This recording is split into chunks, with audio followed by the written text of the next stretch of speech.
พิเชษรู้สึกยังไงบ้างครับวันนี้ไฟล์แรกของอารามครับดีใจนะครับเพราะว่า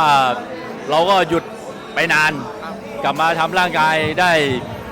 ไม่กี่ไฟล์หยุดไปประมาณ 5-6 ปี แล้วก็เป็นความกดดันเพราะว่าเพชร 3เป็นมวยที่แข็งแรงแล้วก็ออกอาวุธได้ต่อเนื่องเราก็เลยภาวะประวงหน่อย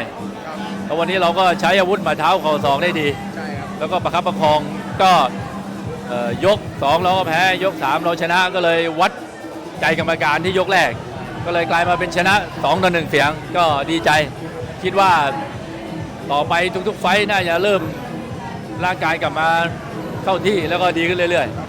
ๆผมก็รู้สึกดีใจมากครับเกือบเป็นลมเลยโคตรสุดยอดครับน้องอารามสุดยอดมากๆครับภูมิใจมากก็ฝากเป็นกำลังใจให้พวกเราสอเดพันธ์กันด้วยนะครับก็จะทำหน้าที่ให้ดีที่สุดในทุกๆไฟต์ครับครับดีครับ